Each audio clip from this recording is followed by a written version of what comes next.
Good evening, everybody. Good evening. Welcome to Loyola University. Tonight we have our third of our Lenten series, and final. It'll be given by Father Kammer, and he will be introduced by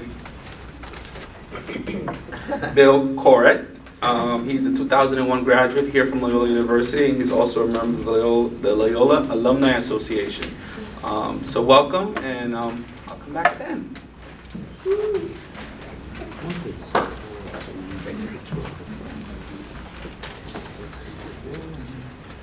Good evening and welcome to the third event in the Lenten Series 2012, a lecture by Father Fred Kammer, S.J., entitled Not Just Jesus and Me.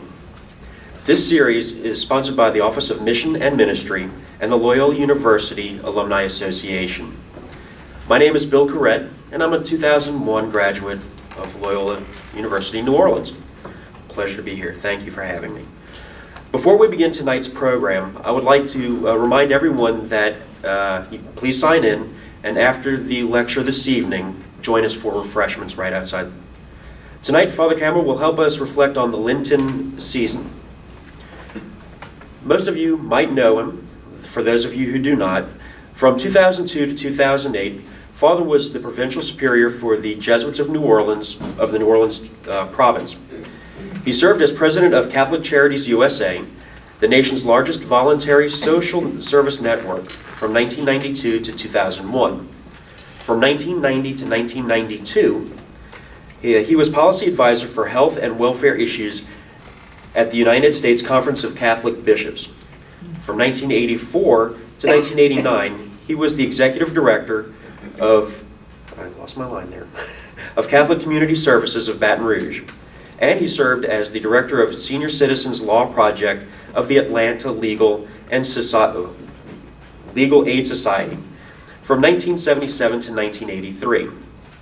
A native of New Orleans, Father Kammer has been a board member of Georgetown University and Loyola University of New Orleans. Now I present to you Father Fred Kammer.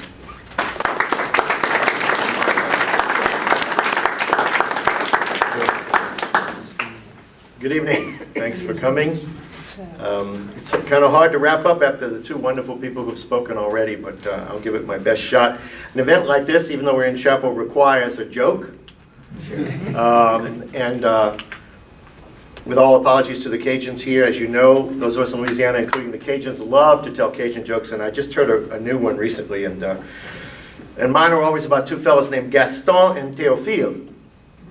And Gaston and Théophile had been fishing together for many, many years together in the same place in the Opelousas, and their boat got a hole in it. So they go down to Boudreaux's boat launch, and they get a boat from Boudreaux. And it's not an area they know very well, so they ask Boudreaux where they could find a place to fish. And Boudreaux tell them about this special place, so they go there to fish, and they catch more fish than they'd ever caught in their whole life. And Gaston turned to Théophile and says, Théophile, man, he says, we got to come back to this place. He said, how are we going to remember where this place is? And Théophile says, I'll show you, man. And he opened up his tackle box, and he pulled out a piece of chalk, and he leaned over the side of the boat, and he put a big X on the side of the boat. And Gaston says, Théophile, man, that is so foolish. How do you know we're going to get the same boat next time? I love that. I think it's very obvious to those who've made the spiritual exercises of St. Ignatius of Loyola that they reflect two things: a strong apostolic perspective and a worldwide dimension, which belonged to Ignatius personally and which animated so many of his early companions to set out across the world to so many different places and in so many diverse ways, often to give their lives on the journey or when they arrived. In fact, I was shocked by the figure. Something like 60 to 70% of the Jesuits who headed out of Europe on ships to Asia or to Latin America never got there. It's an extraordinary number. And we can think, if you think about the exercise, you can hear these two themes of worldwide dimension, apostolic perspective. I'll give you 7 examples quickly. In the Principle and Foundation, Ignatius writes, all the other things on the face of the earth are created for man, and that they may help him in prosecuting the end for which he is created. Second, In reflecting upon the sin of Adam and Eve, we are directed to consider, quote, how on account of that sin, how much corruption came to the human race, so many people going the way to hell.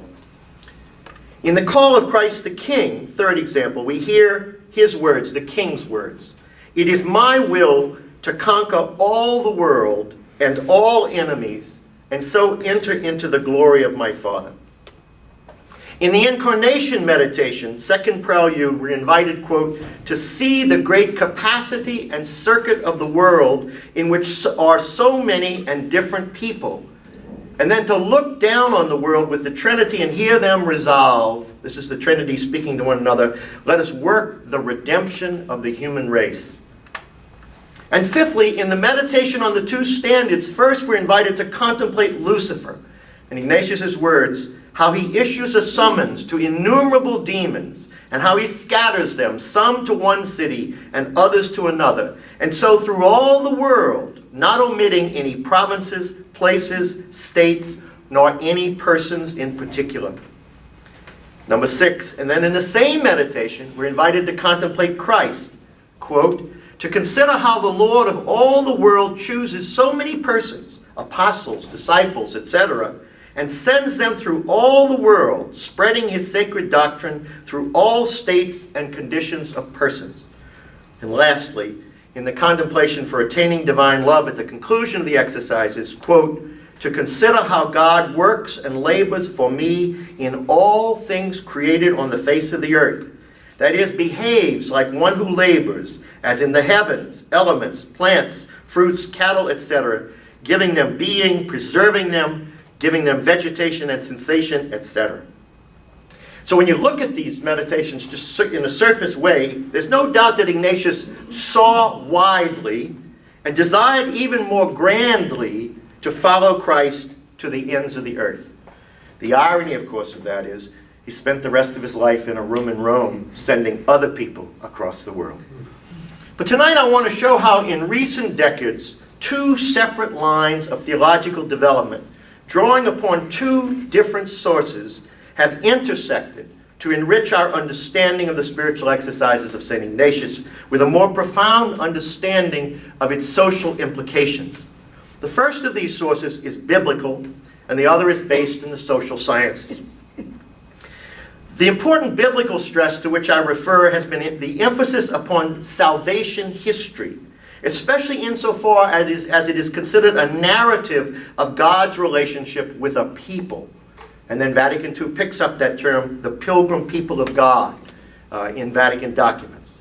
And one very important aspect of this has been the theme of solidarity among the Hebrew people, of corporateness in their identification at various times with the nation, or with a particular leader or king, and with one another, even to the extent in the scriptures of shared sin and shared guilt. The notion of God's relationship with this people has been furthered by the subsequent ecclesiological understandings of the successor church of the New Covenant as mystical body, community, and sacrament of encountering God. That's the scriptures. Briefly, I'll come back. Our increasing knowledge of the nature of the human person and of human society, especially through the social sciences, comprises the second important factor affecting our understanding of the exercises. We are all too importantly realizing that there are strong correlations and determinisms operative between individuals and various social structures, such that discussion of individual change or conversion, which is the way many people talk of the exercises, must necessarily confront and respond to the issue of the interaction, threefold, of persons, person individually, persons communally and interpersonally, and then social, the social reality. Almost as if three intersecting circles, which I have here in beautiful color, but you can't see. By this I mean that we can speak intelligibly and accurately of a personal, interpersonal, and social dimension of life, of each life, and of all reality. As the Jesuit Peter Henriot observed some years ago, the spiritual life of a Christian is marked by a true integrality, only if the public dimensions of his or her existence is attended to. This will mean incorporation of contemporary socio-economic political insights into spiritual counseling and retreat directing, much as the insights of psychology have been incorporated. Now, this is not merely an assertion about the locus of the human person who relates to God. It's not just that there are various matrices or systems within each one of us is situated. And while that's true, that's not what this is about. But rather, this is an understanding about who we are. That is to say, that these three dimensions are constitutive of the person as such. The socio-economic political arrangements are the self-projections of the person, the consequences of a dialectical process of interaction between the individual and his or her environment. And insofar as there is a dialectic between the individual and his environment, not only are our institutions projections of ourselves, we people, but we in turn are structured in our consciousness, in our behavior, and in our being by these institutions or structures. As Father William Barry, a renowned Jesuit spiritual director, put it, quote, "The social or public institutions of our world are part of us as persons, and we are immersed in and responsible for them." And Paulo Freire from Latin America put it this way: the social I, he said, the letter I, the social I is formed in the socio-cultural relations of the social structure. And finally, in paragraph 5 of their Pastoral and Economic Justice, the United States bishops captured it really quite simply in just one aspect. They said, people shape the economy and in turn are shaped by it. That's the direct quote. People shape the economy and in turn are shaped by it. So if the exercises are to facilitate what one commentator calls a radical conversion experience of a person in relation to God, then we must attend to what these two sources, biblical scholarship and social science insights, tell us about the person and about God. Because oddly reinforcing and verifying one another, each development addresses the nature of that relationship, and each one situates the person and God in a socio-corporate context.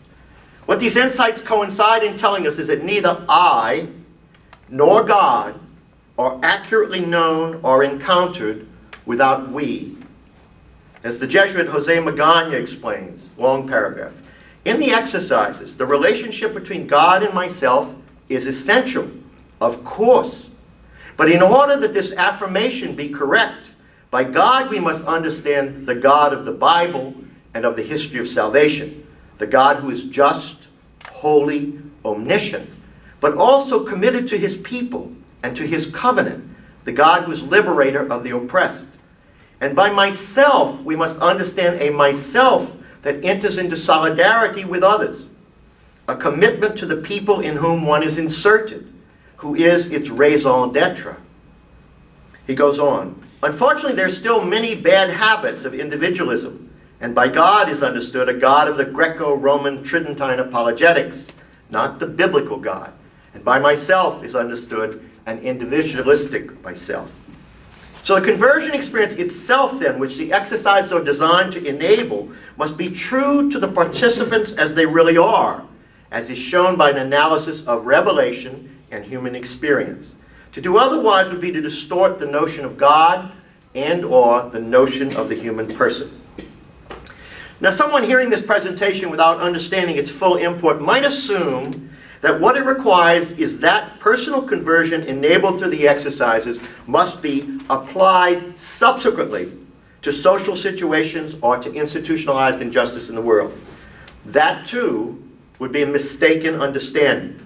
What recent developments suggest, rather, is an integral role of considerations from the social institutional sphere in the preparation, direction, and what I call the completion of the exercitant. Exercitant is the word for the person making the exercises, and I'll use that word again several times. Some specifics of this outlet are the content of the rest of what I want to talk about. One note, the ability to explain as director or understand as exercitant the following points that I'm going to make may vary greatly in what we have been calling the individually directed retreat and the preached or conference-style retreat.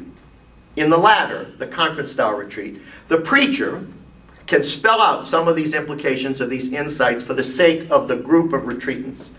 In the individually directed retreat, some of these points may come out organically or spontaneously in the individual session. They could be developed in the scripture text recommended by the director for prayer, or they could be ancillary reading given to the retreatant.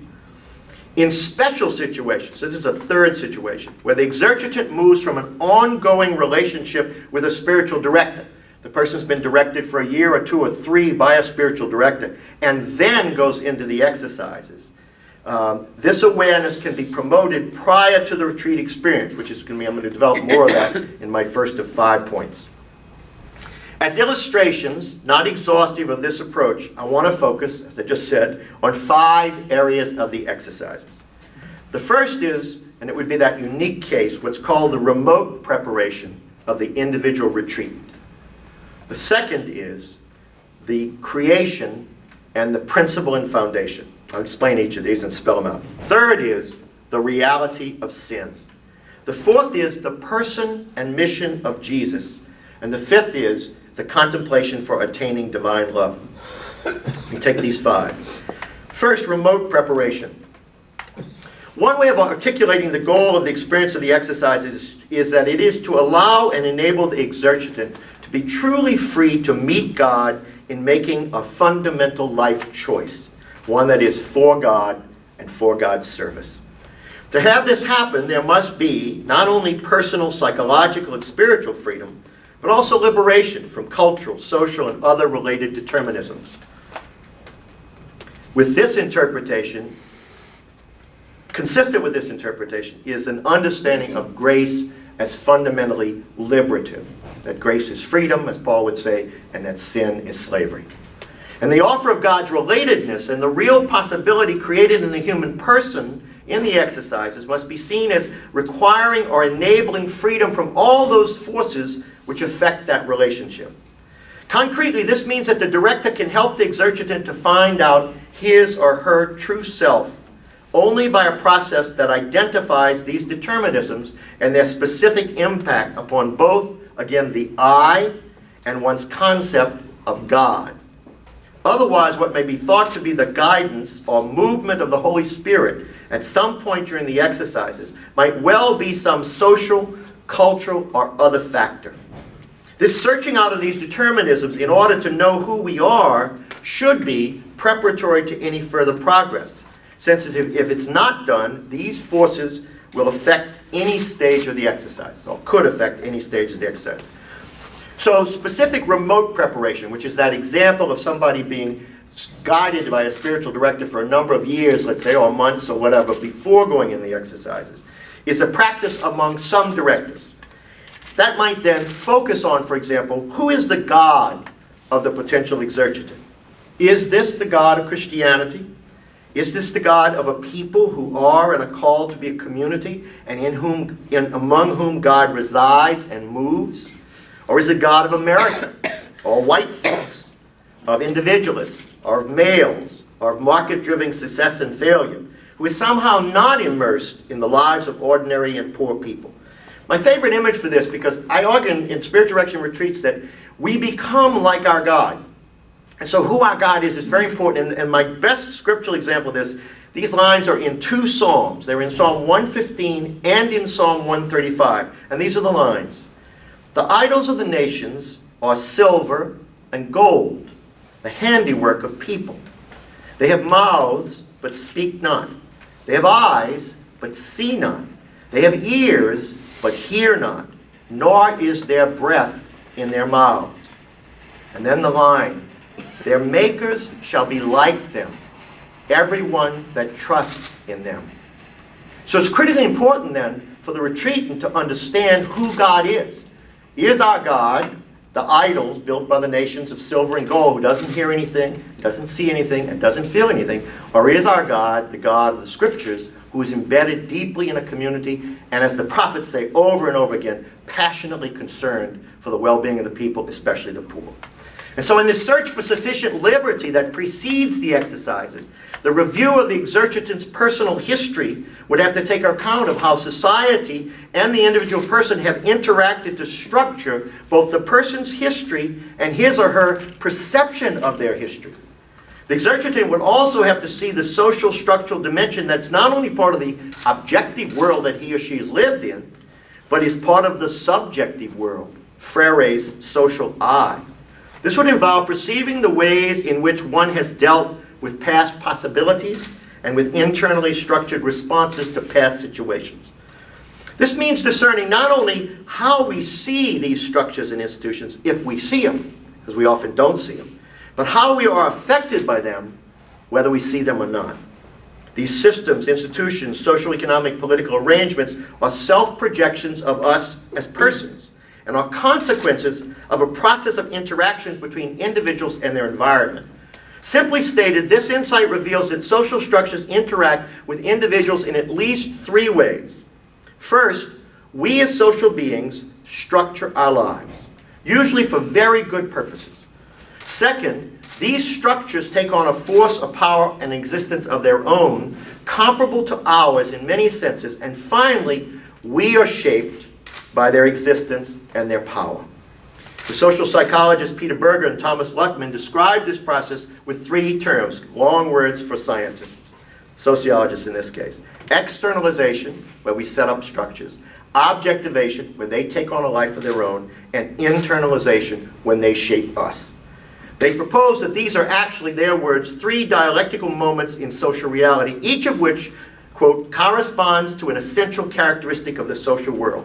Their summary of this process is very simple. Society is a human product.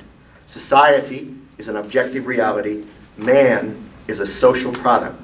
The result of the internalization is that the social structure, in their words, is so accepted by the people who live it and whose lives it affects that it controls, that is accepted as that's the way things are. The structure has taken on the power to create people. It affects their lives and attitudes by their simple participation in the structure. And this process, end quote, this process of integral self-awareness then should be seen not merely as negative and inhibiting, because part of the objective world with which oneself is in dialectic, as a Christian entering upon the exercises, is the social and corporate history of God and of God's people and of the church. And subjectively, there's a self structured not only in terms of that general history of salvation, but also in terms of a personal, social, and corporate matrix. This means that the economy of grace in anybody's life has been mediated by others and by a church community. So for me, for example, when I made the spiritual exercise, the full exercise for the first time in 1963, that ecclesial community in which I had been in dialectic with would have been the pre-Vatican II United States Church in the more specific forms of Our Lady of Lourdes Parish and Jesuit High School in New Orleans. But the I then of the exercitant, which then meditates on and prays over and interacts with the so-called objective stories of salvation history in preparation for the exercises, is itself a social being in a far more real and intense sense than that polite term suggests. Freedom then, this is the end of this first point, is attained only by going through the kind of preparation indicated here, by reflecting upon the who of God and the determinisms affecting that perception, and proceeding through a kind of historical and social examination to a true self-awareness. As indicated earlier, this is not an easy task. Rather, it can often be wrapped in fear, in hopelessness, and in blindness. But making this preparatory journey into our own unknown is a work of grace. It's a liberating action that is both gift at the time and that reveals or makes possible greater gifts in the course of the retreat itself. So that's my first point. And it's only going to be in a few cases where somebody's been guided by a spiritual director prior to entering into the exercises that these points apply. Second, creation and the first principle and foundation. As many of you know, at the beginning of the exercises, Ignatius places a consideration called the principle and foundation.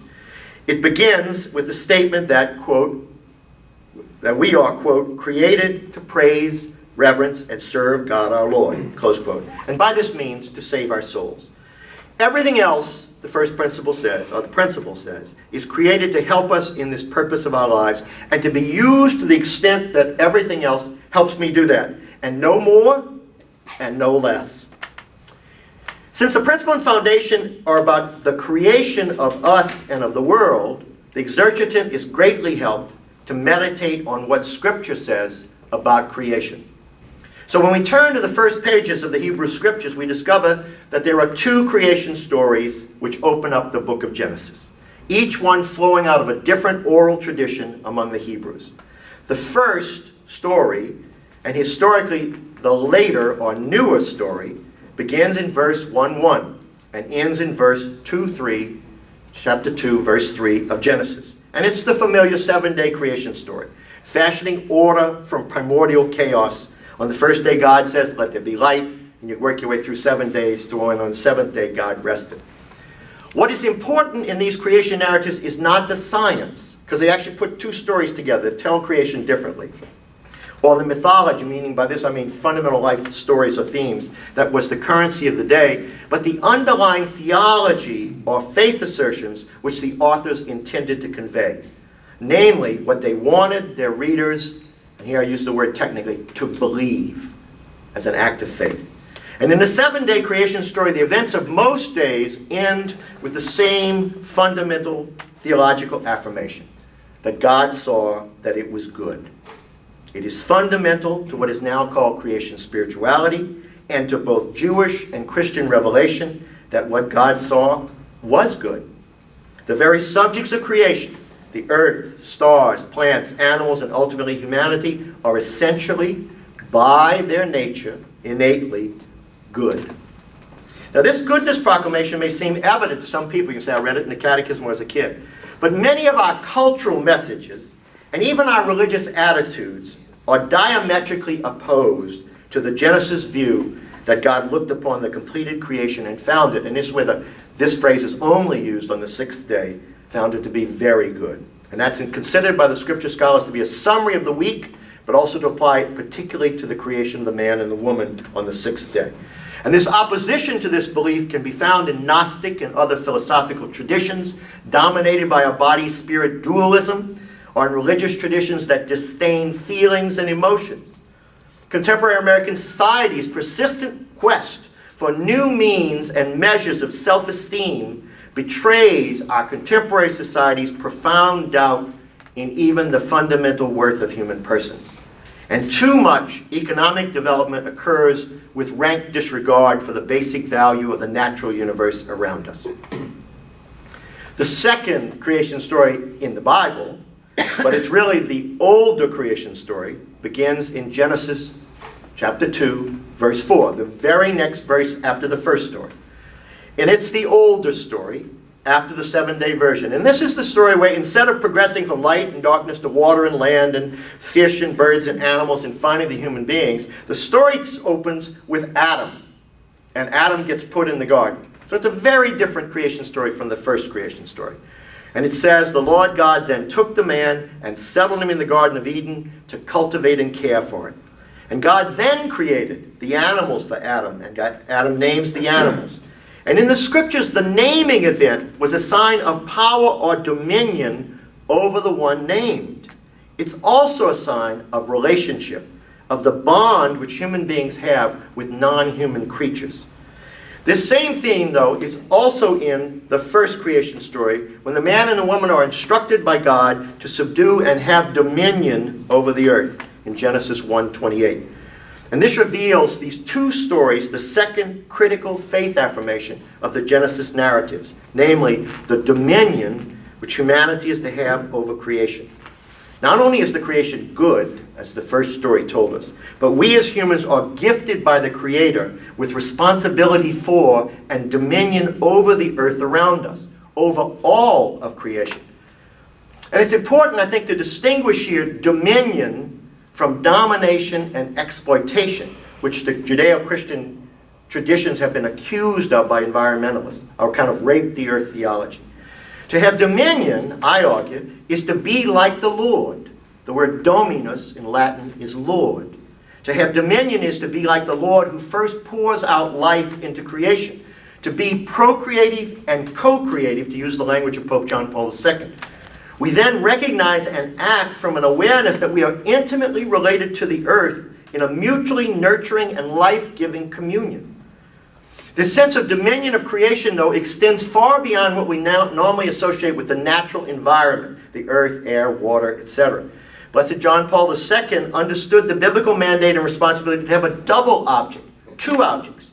The first he called creation given, which is the natural world and all of its aspects. But he also talked about what he called creation enhanced, that referred to all that we have done with creation since we as working people, the Latin homo faber, began cultivation of the land.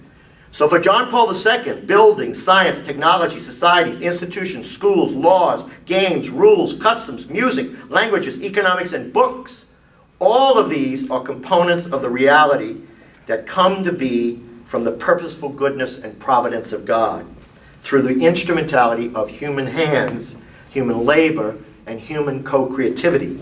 They now come under the scope of the human responsibility for dominion. So ultimately, the Genesis text is saying we have been given all that is good, and we have care and responsibility for it. And so goodness and dominion are the first two critical faith affirmations in the creation stories. But with them comes a caveat. We are not owners. We are tenants and caretakers of the earth, in a sense deeply rooted in the scriptural understanding that this is God's earth, created good by God. And that insight profoundly affects not just our self-knowledge, but our use of the earth and our respectful and even reverent care for the earth and for creation's giftedness. As the U.S. bishops put it, creation, this is a quote, creation is a gift. Women and men ought to be faithful stewards in caring for the earth. They can justly consider that by their labor they are unfolding the Creator's work. So compelling is this sense of responsibility, and so destructive are the attitudes of domination and ownership in the world today, even towards nature as given, that religious commentators and the hierarchy have reclaimed the concept of stewardship, maybe from our Protestant brethren who hung on to it longer. And so while dominion is essentially accurate, using the word stewardship provides, I think, the appropriate nuance to the biblical faith insight. As a lawyer, I would say in legal terms, we are trustees of the earth. It's not ours, but we're charged to care for our generation, and as Pope Benedict has been teaching, for generations to come who are meant to be the continuing beneficiaries of creation. A third and related insight of the early scriptures is captured in a single phrase from Leviticus. I will be your God, and you will be my people. An almost shorthand summary of the intimate bondedness between Yahweh and the Hebrew people, which is expressed in the covenant of Sinai. Because there, in a dramatic climax of Exodus, the event and the journey, the divine liberator, who had acted as the next of kin, if you read the commentaries on the scriptures, the next of kin had a duty to free his nieces and nephews and cousins, whatever. So God, as next of kin, frees the enslaved Israelites from Egypt, freely bonding to them and them to one another and to Yahweh as one family.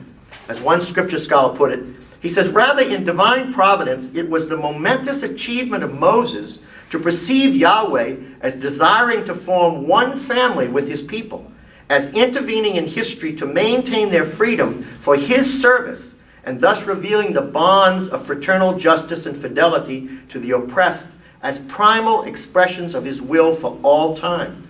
The God of Moses was Yahweh, a God of radical justice, not caprice, a generous and loyal kinsman to those who truly love him, and an ever-present redeemer in times of oppression. Thus, the inspiration of Moses to intrinsically connect the nature of the Lord, Yahweh, and the demands of social justice was radical, in the sense of the Latin word radix, meaning root. It was foundational. The Israelites then were constituted a covenant community in which the Lord Yahweh really dwelled. First in a tent of a nomadic people when they lived in tents, and then in the fortress sanctuaries and towns of the people as they settled in, quote, the promised land. And this religious insight from the Hebrew scriptures is a far cry from part of my title, from the Jesus and me spirituality that some Christians have adopted as their individualized version of Judeo-Christian history. and heritage.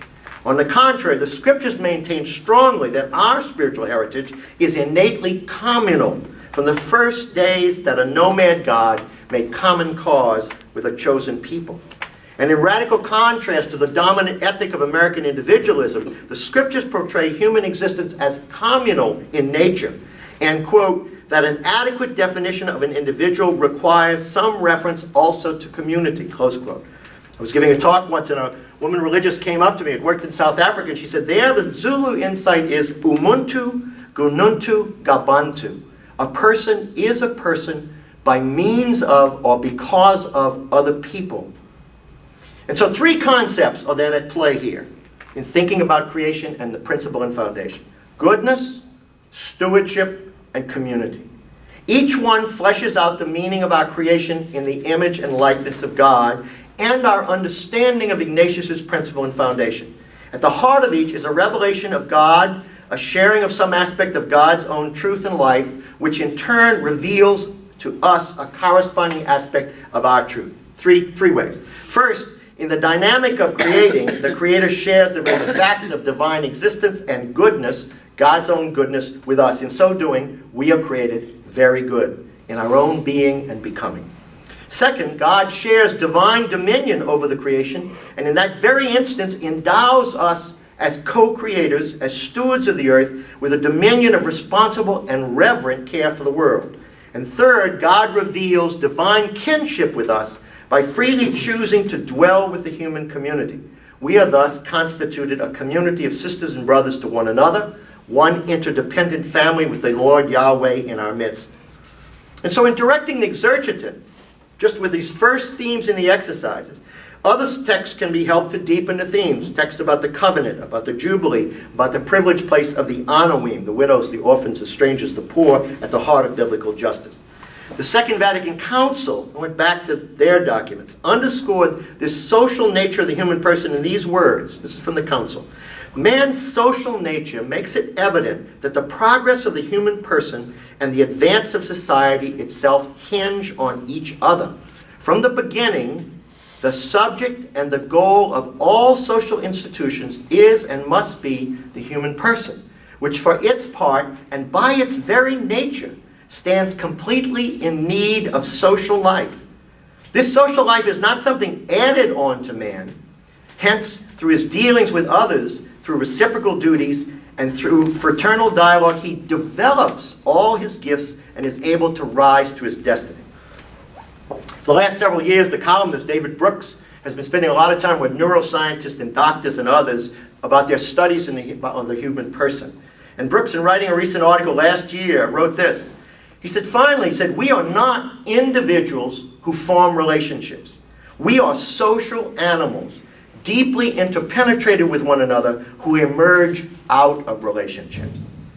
And so in this way, I would argue the recent work of scientists and doctors to which he has alluded, and the scripture tradition, and Vatican II are all coming together in what they talk about in terms of the human person and creation. My third point, social sin. So we're sort of moving from the end of the first week of the exercises. As you know, a key area of the exercises for our consideration tonight is the treatment of sin. In this case, I'm referring to the necessary expansion of our understanding of sin by the reality, and this is the teaching of the church for the last 50 years, of social sin or sinful social structures, and how they too have to be part of the exercitant's reflection on his or her relation to God, to grace, and to freedom. And the church of the 20th century came to this awareness out of what I call four insights. They're not in any church documents in these order, but they're documentable. The first is a simple observation. It calls for simple observation. Look at the world around you. This is the first insight. Much as Ignatius does in the incarnation exercises, when he has the Trinity looking down on the world, we're invited to look upon the face of the earth. In the opening paragraphs of the Bishop's Economic Justice for All, they talked about positives in American society, negatives in American society and economy, and then they got to verse number 4, which was one sentence in bold. And beyond our own shores, the reality of 800 million people living in absolute poverty and 450 million malnourished or facing starvation casts an ominous shadow over all these hopes and problems at home. So if you want to understand this first insight, read the paper. Watch the news. Look at your own community. Look at the streets of New Orleans. The exercitant coming to the retreat has had years of seeing reality, or at least seeing as much of it as he or she has actually seen, or can actually absorb. First insight, look around.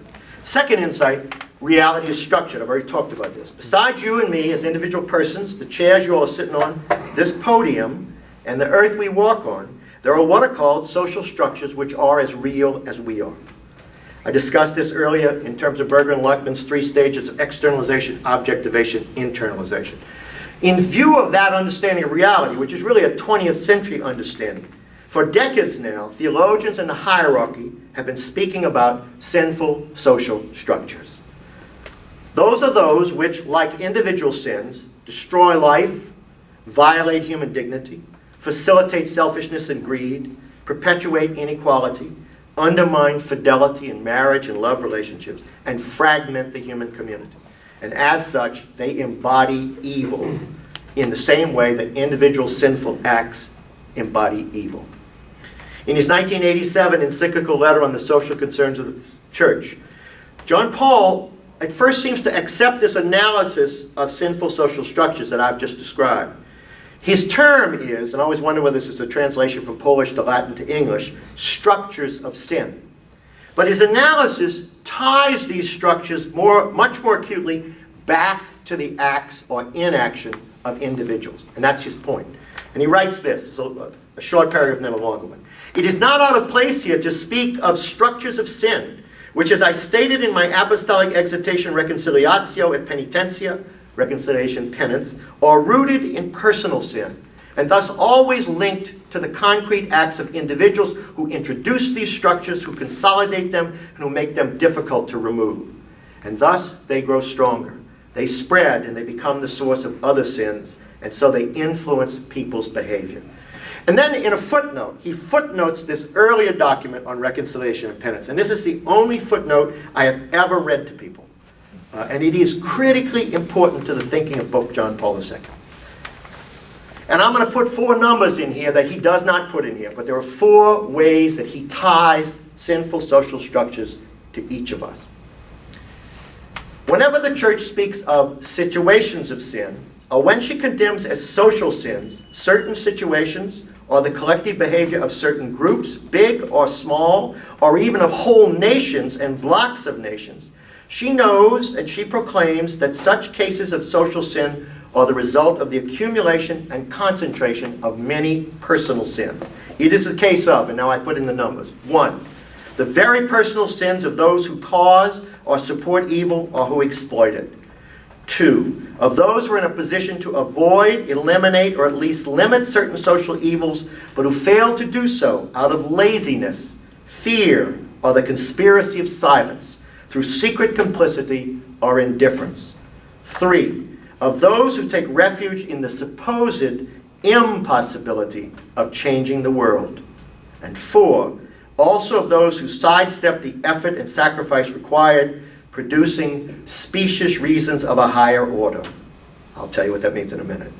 The real responsibility then lies with individuals. A situation, or likewise an institution or structure, society itself, is not in itself the subject, this is a human person, is it, of moral acts. Hence, a situation cannot in itself be good or bad. So what Pope John Paul is doing here is he's coming back to this discussion, which had been taking place for 30 or 40 years, of sinful social structures, and saying, wait a minute, these are still our responsibility. Because the danger of talking about sinful social structures is that then we can say, it's not my fault. I didn't do it. It's the system. And actually, when somebody says it's the system, they're talking about a social structure. So he ties it back to human beings in 4 ways. I like to use the segregation in which I grew up in this city as a boy in the 40s and 50s. He says basically, individual responsibility is those who created, who passed the legislation, who supported it, and who exploited it. Secondly, of those who were accessories to it through complicity or indifference. Third, or he called it the conspiracy of silence, Third, accessories through fatalistic avoidance. What does that mean? There's nothing you can do about it. When somebody says to you, there's nothing we can do about the crime problem in New Orleans, or there's nothing we can do about inequity in society, they're then responsible for the inequity. And fourth, through accessories through consecration of the status quo. What did he mean by producing specious reasons of higher order? When somebody says to you, it's the will of God that it's this way, that's a specious reason of higher order. And who does that the best? The church does. Churches do. And have done it down through history, to two sides of wars, to everything else, etc. And so we are the most articulator of specious reasons of higher order. Third insight that's in this whole sense of social sin, that the systems and structures are not working. And I always say to people, you can do the moderate statement if you want, they're not working well. Or they're working well for some people, a small minority of the world's peoples, and not working well for hundreds of millions of others. Not only are the macro systems not working well, but they're creating extensive injustice and poverty and human suffering all across the world. In addition, the repeated and insistent messages of the bishops and popes in modern times are that the situation is getting worse and not better. Let me give you an example. What do I mean by that? We have schools that don't teach. We have prisons that don't rehabilitate. We have cities that don't work. We have a food and agriculture system that pays farmers not to grow while people go hungry. We have a healthcare system that is too costly compared to the rest of the world, but which 45 to 50 million people can't access. And we have an economic system that makes some people very, very rich and other people very poor.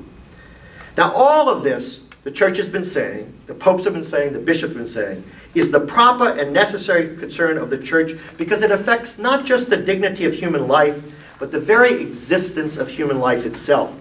And so we speak of social sin and sinful social structures, and we cannot reflect on sin, I would argue, in a contemporary retreat without the enrichment of this very concept by the church's teaching of the 20th century, and how our personal sins are connected to it, which is the point that Pope John Paul II made over and over again. The fourth insight, when you think about social sin, one sentence, is that our response to sinful social structures then involves working for justice and change in the sense of confronting sinful social structures and building what we call graced social structures that counteract them and that build the reign of God in the world today. That's my third point. Fourth point, following Jesus. As you know, in the exercise, you come through the first week and you do sin. You go into the second week and the third week where you're following Jesus eventually to the cross, as we will next week in Holy Week. And the prayer Ignatius has us pray during much of this is to know him more intimately, to love him more passionately, to follow him more closely. The song in Godspell. See him more clearly, love him more dearly, follow him more nearly. God says to us, I've decided to become human to free humanity from the alienation, the loneliness, the hatred, and the destruction of sin. Come with me, is what the incarnation puts us into. Come with Jesus. And with this invitation, we enter into the revelation of God the Son, whom we come to know as Jesus the Nazarene. We're invited to have companionship with him, which comes from the Latin words cum in pano, meaning to break bread with. A companion is one who shares bread with another. And here I want to highlight two things. One is an understanding of the context of Jesus' ministry, and one contemporary emphasis on the focus of his ministry out of church teaching. First, the context of his ministry. It's important for the retreatant, and actually for all of us, to have a more updated view of the world in which Jesus lives and carries on his mission. Jesus presented us as a carpenter. And our 21st century image of carpenters is a guy who belongs to the union.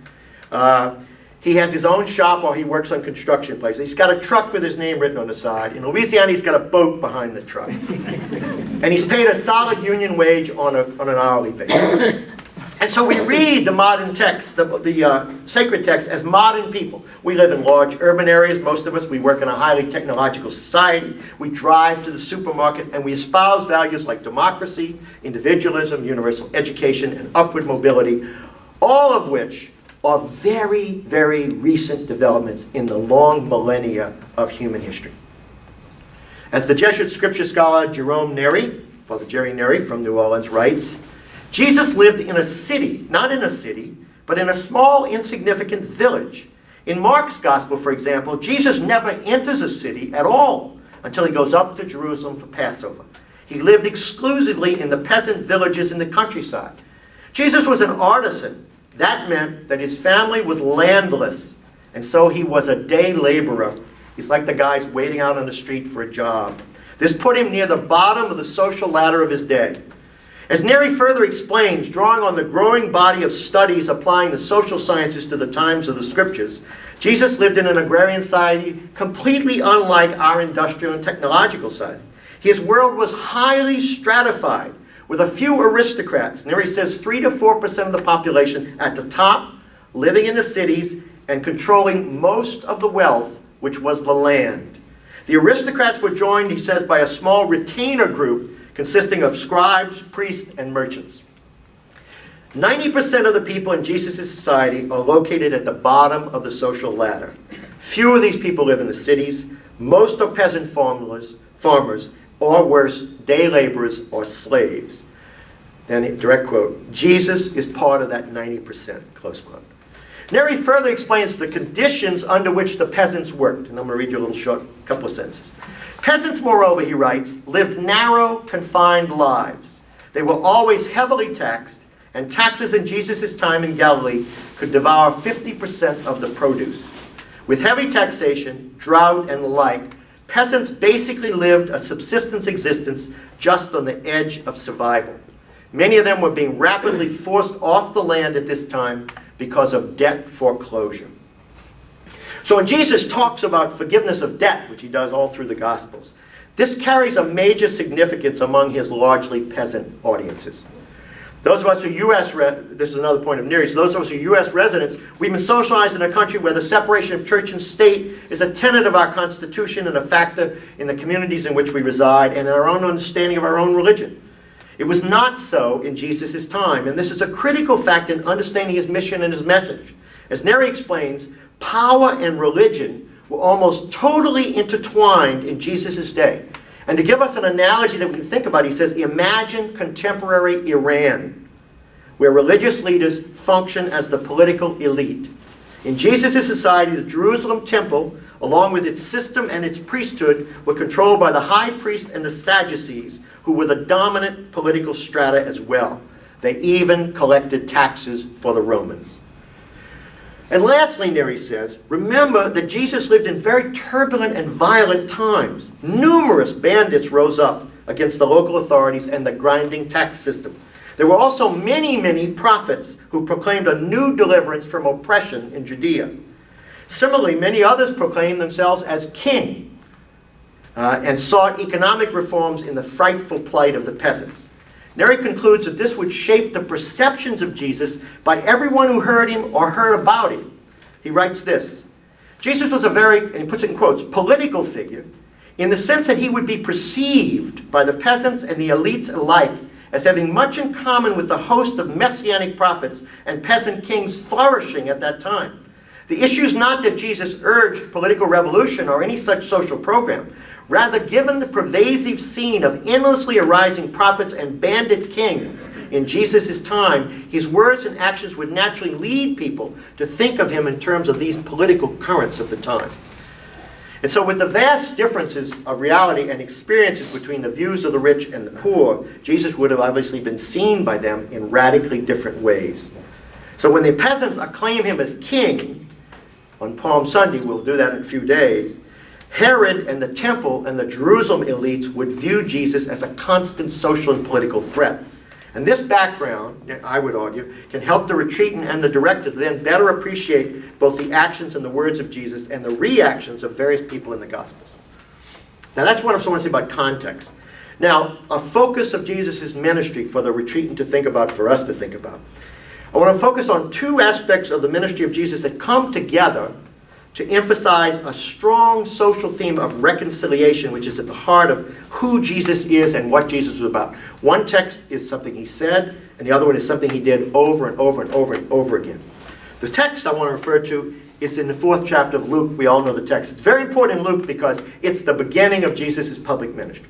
Remember, he goes into the synagogue, they give him the scroll of Isaiah, and he reads this text in Luke. The Spirit of the Lord is upon me because the Lord has anointed me to preach good news to the poor. He sent me to proclaim release to captives and recovery of sight to the blind, and to set at liberty those who are oppressed, and to proclaim the acceptable year of the Lord. There are two important things about this text that I like to highlight. First is, this text does not appear in Isaiah. Okay, what? But rather, Luke has blended together two different texts from Isaiah. And in so doing, he's melded these texts and he has removed the more spiritual aspects of both texts, leaving us with a more concrete, physical, socioeconomic portions emphasized. Good news to the poor, release to captives, sight to the blind, liberty to the oppressed. So, if you think about what Nery's written, how would the overtaxed and the poor and the oppressed people of Jesus' time and of the time of the Gospels hear this text from Luke? Second, the passage concludes with this line in this translation: to proclaim the acceptable year of the Lord. What's the acceptable year of the Lord? Many scholars would say now, and members of the hierarchy, that it's a clear reference to the Jubilee year, which is a time prescribed in Leviticus for the restoration of right relationships among the people and with their God. The U.S. bishops comment upon the Lucan text in this paragraph. Jesus himself is the proclamation of the great Jubilee. Today, he added, this scripture passage is fulfilled in your hearing. In the fullness of time, bishops go on, in the fullness of time, it is Jesus who proclaims good news to the poor. It is Jesus who gives sight to the blind and frees the oppressed. By his words and above all by his actions, Jesus ushered in a year of the Lord's favor, becoming in his passion and death the ransom for many. The Jubilee, as a year of the Lord's favor, characterizes all of the activity of Jesus. And so Jesus is presenting himself against this background of Jubilee that his audience knew about, asserting that his ministry is about setting relationships aright, as it's sometimes called, between God and the people and among the people themselves. In 2008, 4 years ago, the 35th General Congregation of the Society of Jesus, our supreme governing body, followed this line of thinking about the Lucan text in these words. With this action, he rooted himself and his ministry in the tradition of the Jewish prophets, who passionately proclaimed God's justice, the duty of the people of Israel to establish right relationships with God and with one another, open parentheses, especially with the least among them, close parentheses, and new point, and with the land, because the Jubilee tradition was also to restore the earth. And from this, the Jesuit General Congregation, following actually this threefold emphasis, follows Pope John Paul II in Tertio Millennio Adveniente. They emphasize the importance of a triple reconciliation with God, with other people, and with the earth, with the environment. And from that congregation, I want to read you two short paragraphs in the document called Challenges to Our Mission Today, paragraph 16. We are sent on, this is Jesuits talking about ourselves. We are sent on mission by the Father, as were Ignatius and the first companions at Listorta, together with Christ, risen and glorified, but still carrying the cross, as he labors in a world yet to experience the fullness of his reconciliation. In a world torn by violence, strife, and division, we then are called with others to become instruments of God, who, quoting St. Paul, in Christ reconcile the world to himself, not counting their trespasses, close quote. This reconciliation calls us to build a new world of right relationships, a new jubilee stretching across all divisions so that God might restore his justice for all. 2 paragraphs later, in 18, they write this: as servants of Christ's mission, we're invited to assist him as he sets right our relationships with God, with other human beings, and with creation. Our world is the theater of a battle between good and evil, as the Pope had said to the congregation. And so we again place ourselves before the Lord in the meditation on the two standards, one of the key meditations in the exercise. There are powerful negative forces in the world, but we are also aware of God's presence permeating this world, inspiring persons of all cultures and religions to promote reconciliation and peace.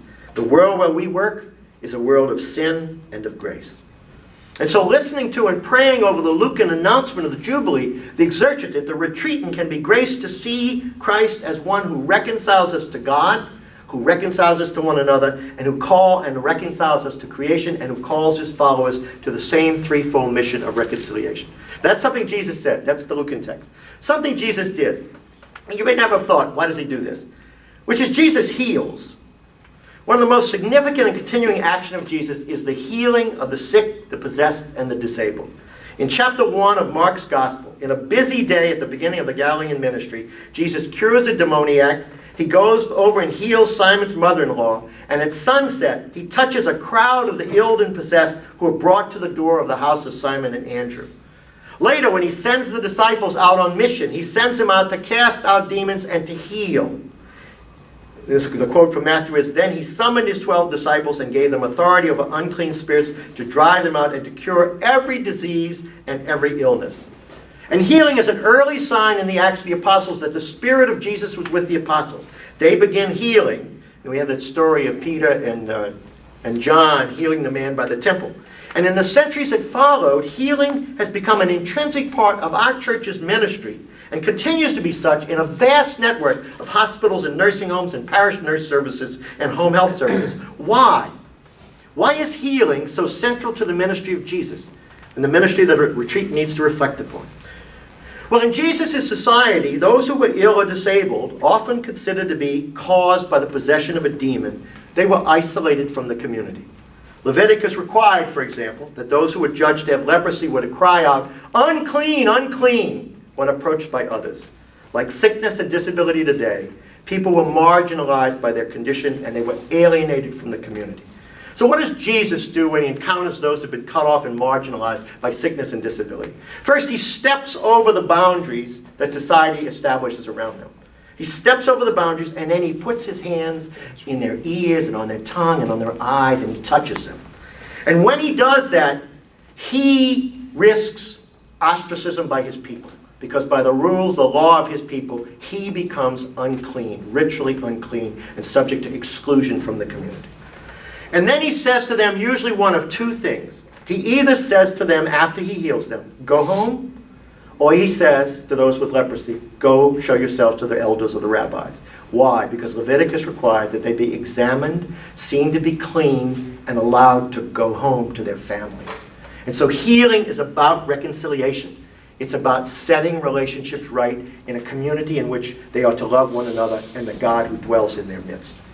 And so healing brings about the reconciliation that is central to the Jubilee tradition, and as Jesus claims, is a sign that the reign of God is among you.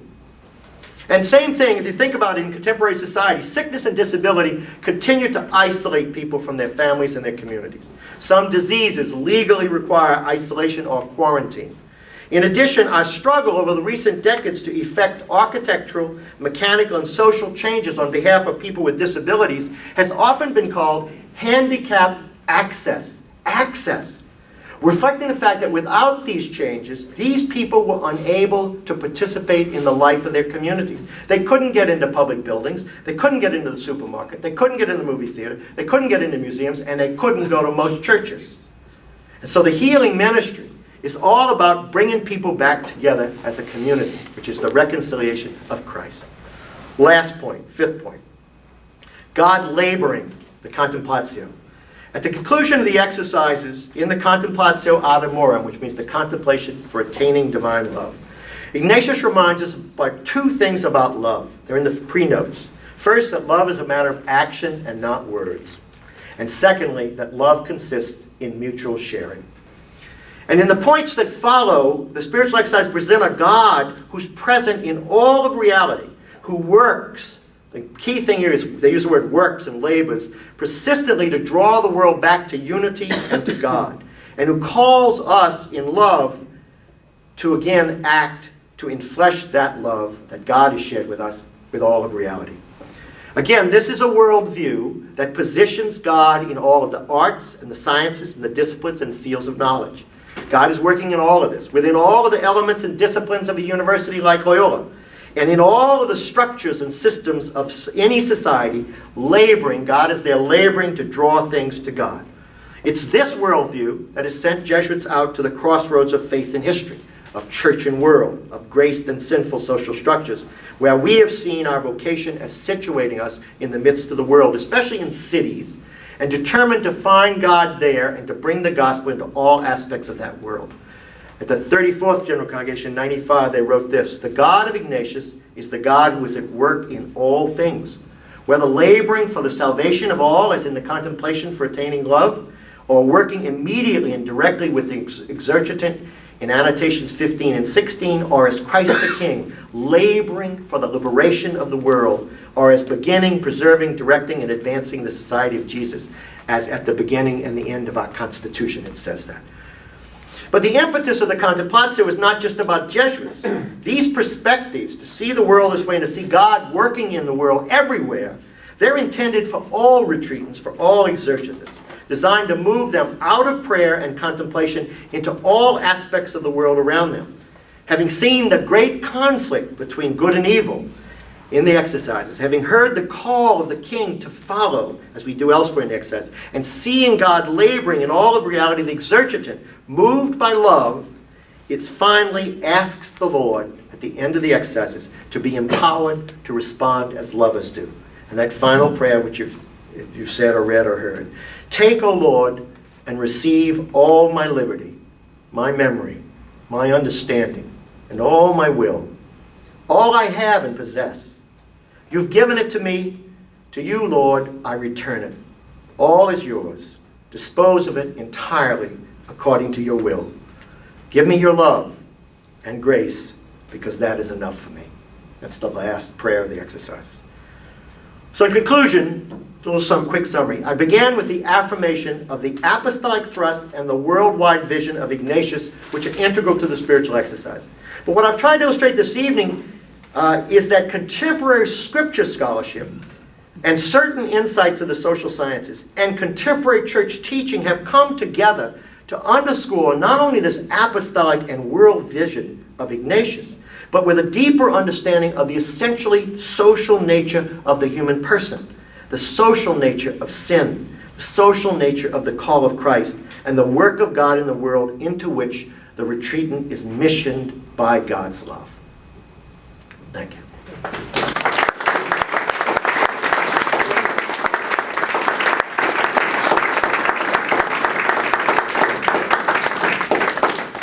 We have time for a few questions? Questions or comments? Joe? I have a question. I always have a question. I guess as someone that works with retreats and is really interested in spiritual direction and learning more about how to ever become such a thing, when you were talking about the relationship between the exercitant, which I'm excited about using that word, wherever I can get it in, but at one point you talked about social systems and talking about how those reflected and working those out. I'm wondering, I mean, it begins to sound almost like a therapist as opposed to a spiritual director. And I'm wondering, where are those lines, and are they important? And is it the spiritual direction of the retreat have a counseling aspect in that sense? Because I just think it almost sounds like we're living through our whole lives and contextualizing them on retreat. Well, I think Father Henry's point is really good. One of the things we learned roughly in the 20th century was to bring some of the insights of psychology into the spiritual direction and the exercise, what was healthy for the person to do. Well, this is a further understanding of what's really healthy for the person. How is the person trapped in their worldview by the institutions and structures in which they have been rooted and planted and shaped? If you don't understand the threefold thing, I use this example in lots of talks, etc. My favorite example is stop signs. Okay, so you understand this, how important this insight is. At some point in the early 20th century, cars were running into one another at intersections. And somebody said, why don't we put up a sign? So they put up a stop sign, and then they put up a yield sign, and then they put up a light, and then they put up a thing by railroad tracks, etc. And that's the first stage. That's what they call externalization. We structure our world. It's essential to civilization. You don't want to get up every morning and decide which way we're going to drive on this street. I'm going to put my own sign. Well, what are we going to do at the next intersection? Are we going to look like we did after Katrina? You all remember, those of you who were here. When we got to the intersection, we kind of didn't know what to do. There were no lights and no signs, etc. You don't want that. You want systems and structures. They take on, this is the second stage, objectivation. They take on their own life. The system of signage exists. It's in all the books. It's everywhere. It's there. The shapes of sign, you can find them in other countries all around the world. Stop signs are all shaped the same. Essential to start. And then the third stage is internalization. I internalize these. So as a little kid at a Ladyville school, I held up a flag that said 15 school zone. I learned to wait with my mommy and daddy for the light to change to cross the street. In the car, I saw my parents do this. And then as a part Italian American, I studied all the signs, I passed the driving test, and in general, I drive along and I stop and I yield and I turn and I wait and I talk with my hands at the same time as being part Italian. I've internalized this, it's essential to society. What happens though is some of the things we internalize have negative characteristics. Most of these structures we set out for good reason. One of the examples I use is if I ask you what's age 65? When you get your discount. You're not old enough. Normally other people say it's retirement age. That's objectivated. It's retirement age. Where did it come from is another question, which is actually people have all these guesses, Social Security. Well, actually it comes from Bismarck's Prussia. They set 65 as their age at a time when people only lived to be about 50.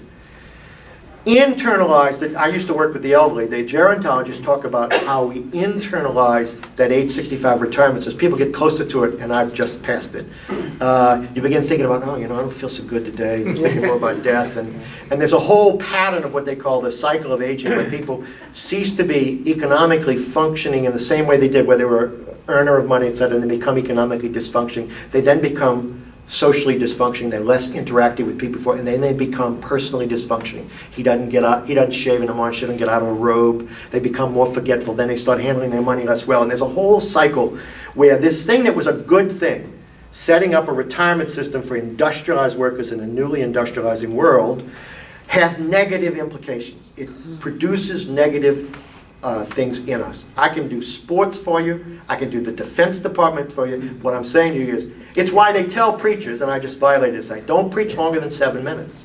Because the American attention span is 7 minutes, which is the time between ads on TV. Because we have all been shaped by these factors. And society structures us, and what it does then is it begins to bruise, I can do a whole thing with marketing and advertising, the way we treat what they call trophy wives, the way people cast aside their spouse as they would their old car or their beer bottle or their Coke can to get the new model.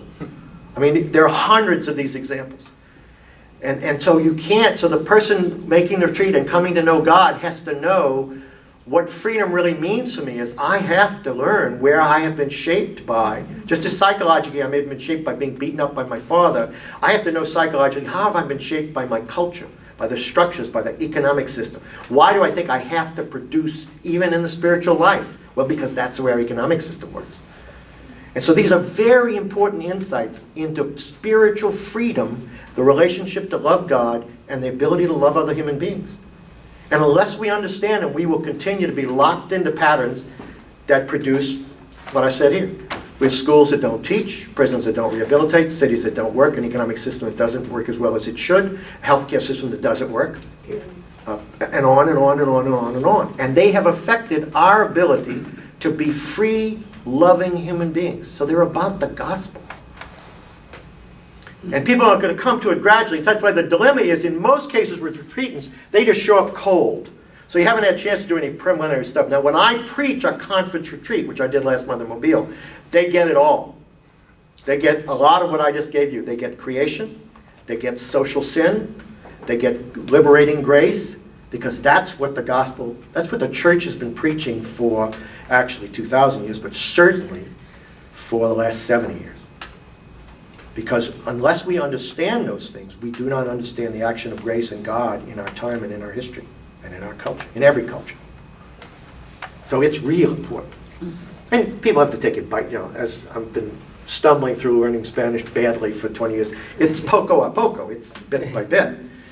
But part of the liberation of grace, the freeing of grace as opposed to slavery, is for people to understand where they're enslaved.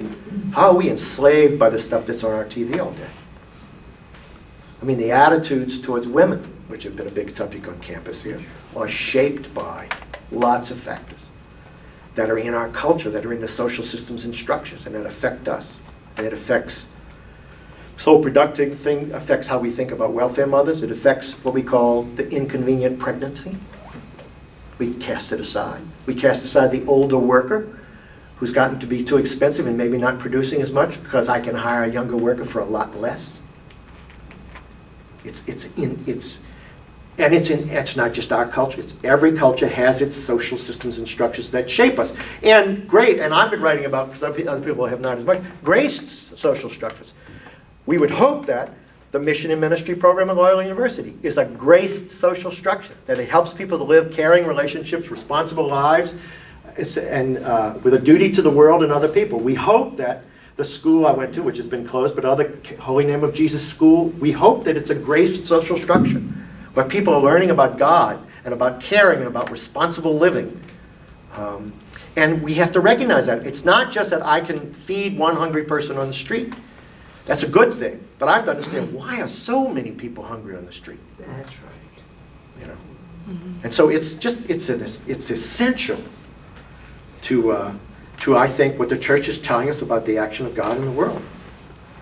And it's only with the benefit of the 20th century, in a sense, that although I will say that people say to me, no, wait a minute, Father, Jesus did not get involved with social structures. And at that point, I say, go look at your Gospels. Jesus encounters from almost the beginning of every Gospel the most dominant, oppressive social situation in his world, which is not the Romans. It's the way religion has been applied by the religious leaders. Example I like the best of all, because it really expresses it, is early in whichever gospel it is, he's in the synagogue, the man with the withered hand on the Sabbath. Right. Jesus says, what would you do? Is it good to heal? They won't answer him. So he heals the guy. You violated the law. They go out and start scheming against him then, and it goes on all through the gospel. What's he doing? I've tried to make this point to people. He's actually doing Sabbath. The Sabbath was about freeing people from their oppression.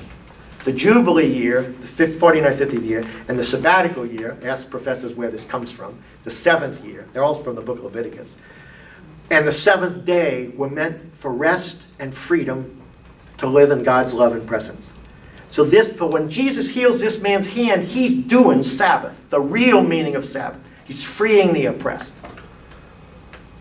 And so that conflict between him is with the prominent, that nobody would have said the word social, economic, cultural structure, because they didn't think in those terms. But that's the one he's dealing with, and it kills him. He is destroyed because he confronts that structure, which is religious and social and cultural. It's just like Neri says, it's this little tiny piece at the top of their society that controlled everything. It's Iran. I'm sorry, folks, I carried on a lot. We done? He's going to be here. And we have a little Refreshments right outside. We have little refreshments outside. I guess first we should thank Father.